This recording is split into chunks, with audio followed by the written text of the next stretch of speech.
കൂടെ കളിക്കുകയും ചെയ്യും, കുണ്ടിക്കിട്ട് നുള്ളുകയും ചെയ്യുമെന്ന് പറയുന്ന CPM നേതാക്കളുടെ ഒരു സ്വഭാവം അണികൾ ഇനിയും മനസ്സിലാക്കിയിട്ടില്ല എന്നുണ്ടെങ്കിൽ അണികളുടെ കട്ടയം ബോർഡ് മടങ്ങുന്ന കാര്യത്തിൽ സംശയമില്ല. കേരളത്തിലെ ജനരോഷത്തിന്റെ മുന്നിൽ ഇഡിയുടെ നടത്തിപ്പുകാരൻ നാണം കെട്ട് ഒറ്റപ്പെട്ടു പോകുന്ന ദിനങ്ങളാണ് വരാൻ പോകുന്നതെന്ന കാര്യത്തിൽ ഒരു സംശയവുമില്ല. അതിന്റെ സൂചനയാണ് ഇന്നലെ ഈ കേരളത്തിൽ കണ്ടത്, അതിന്റെ സൂചന മാത്രമാണ്.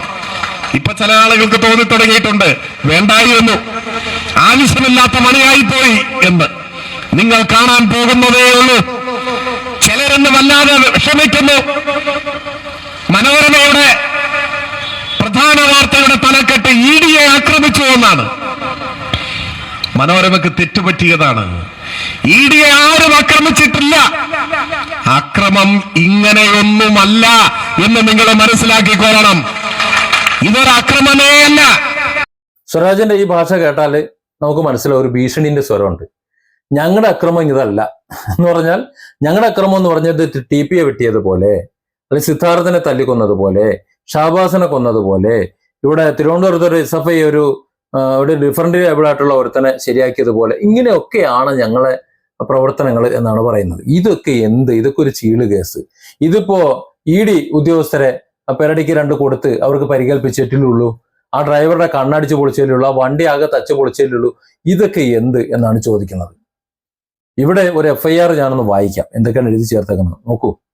പ്രതികൾക്ക് കേരള സംസ്ഥാന പ്രതിപക്ഷ നേതാവും മകളും താമസിച്ചു വന്ന ബേക്കർ ജംഗ്ഷനിലുള്ള TC 27/2692 നമ്പർ വീട്ടിൽ വാറണ്ടുമായി സെർച്ച് നടപടികൾക്കായി എത്തിയ കൊച്ചി എൻഫോഴ്സ്മെന്റ് ഓഫീസിൽ അസിസ്റ്റന്റ് ഡയറക്ടറായി ജോലി നോക്കുന്ന ആപരാധിക്കാരനെയും സ്റ്റാഫ് ഡ്യൂട്ടിയിലുണ്ടായിരുന്ന ഉദ്യോഗസ്ഥനെയും മറ്റും ദേഹോപദ്രവം ഏൽപ്പിച്ച് ഡ്യൂട്ടി തടസ്സപ്പെടുത്തണം എന്നും കൊല്ലണം എന്നും ഉള്ള ഉദ്ദേശത്തോടും കരുതലോടും കൂടി കണ്ടാലറിയാവുന്ന 300ഓളം പേർ മാരകായുധങ്ങളുമായി ന്യായവിരോധമായി സംഘം ചേർന്ന് തങ്ങൾ ഓരോരുത്തരും T സംഘത്തിലെ അംഗങ്ങൾ ആണെന്നുള്ള അറിവോടുകൂടി 27/5/2026 തീയതി രാവിലെ 7:15 മണിയോടെ ആവലാതിക്കാരനും മറ്റു ബഹുപ്രതിപക്ഷ നേതാവിന്റെ മകളുടെ T വാടക വീട്ടിലെത്തി സെർച്ച് ആരംഭിച്ച് 14:40 മണിയോടെ സെർച്ച് നടപടികൾ നടത്തിയ ശേഷം തുടർ ഡ്യൂട്ടിക്കായി ആവലാതിക്കാരൻ ഉൾപ്പെടെയുള്ളവർ T ആളുകൾ ഒഫീഷ്യൽ ഡ്യൂട്ടിക്കായി ഉപയോഗിച്ച വണ്ടി നമ്പറുകളാണ് അവിടെ ഉള്ളത് എന്നീ നമ്പർ വാഹനങ്ങളിൽ കയറി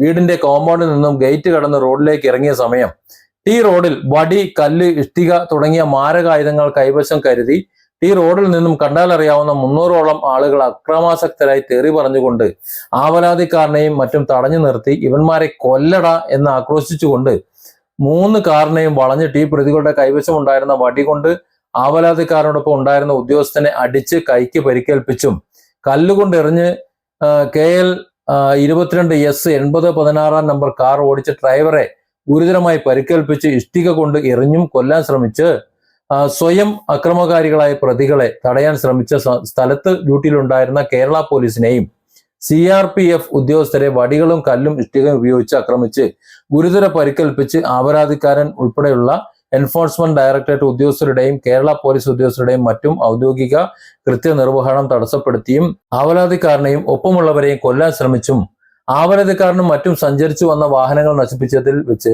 3 ലക്ഷം രൂപയുടെ നഷ്ടം സംഭവിക്കുന്നതിനും ഇടയാക്കി പ്രതികൾ ചേർന്ന് മേൽ വകുപ്പുകൾ പ്രകാരമുള്ള കുറ്റം ചെയ്തിരിക്കുന്നു എന്നുള്ളത്.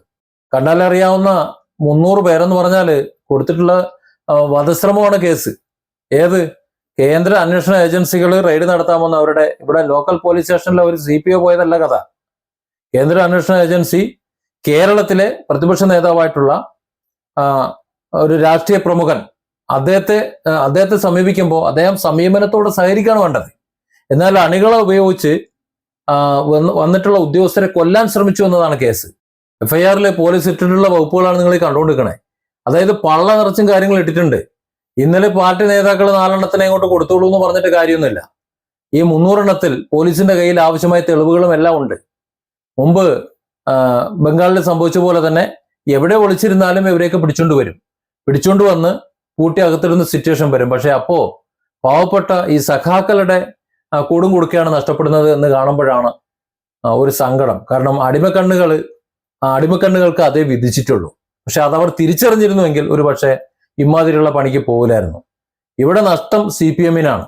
പക്ഷെ CPM-നെ ഉണർത്താൻ വേണ്ടിയാണ് അവരത് ചെയ്തെന്ന നമ്മൾ കരുതുന്നത്. പക്ഷെ ആത്യന്തികമായി ഇത് വലിയ നഷ്ടമാണ് ഉണ്ടാകാൻ പോകുന്നത്.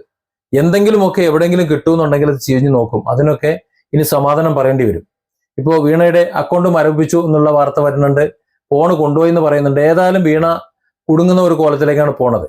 അപ്പോൾ ഒരു പ്രതിഷേധം ഉണ്ടാക്കണമെന്നുണ്ടെങ്കിൽ, ഒരു കലാപം ഉണ്ടാക്കണമെന്ന്, ഇതൊക്കെ ചെയ്യണമെന്നുണ്ടെങ്കിൽ വീണയെ എന്തെങ്കിലും സംഭവിച്ചാൽ, അല്ലെങ്കിൽ പിണറായിക്ക് എന്തെങ്കിലും സംഭവിച്ചു കഴിഞ്ഞാൽ കേരളം കത്തും എന്നൊരു പ്രതീതി ഉണ്ടാക്കി ചിലപ്പോൾ രക്ഷപ്പെടുത്താമെന്ന് ഉള്ള ഒരു തോന്നലായിരിക്കാം ഇതൊക്കെ സംഭവിക്കുന്നത്. പക്ഷേ കാര്യങ്ങൾ അങ്ങനെയല്ല പോകാൻ പോകുന്നത്. പാണി പാലും വെള്ളത്തിൽ എല്ലാവർക്കും കിട്ടുന്ന കാര്യത്തിൽ ഇപ്പോഴത്തെ നിലയിൽ ഒറ്റ നോട്ടത്തിൽ നോക്കിയാൽ ഒരു സംശയം വേണ്ട. നേരത്തെയൊക്കെ നമ്മൾ പറയും ദേ വരുന്നു ദോ വരുന്നു എന്നൊക്കെ പറയുമായിരുന്നു, ഒരു റീച്ച് കിട്ടാൻ വേണ്ടിയിട്ട്. പക്ഷെ ഇത് അങ്ങനെയല്ല സംഭവിക്കാൻ പോകുന്നത്. ഇത് ശരിക്ക് പാണി പാലും വെള്ളത്തിൽ കിട്ടിയത് തന്നെയാണ്. Different angles. Don't forget to subscribe and support this channel.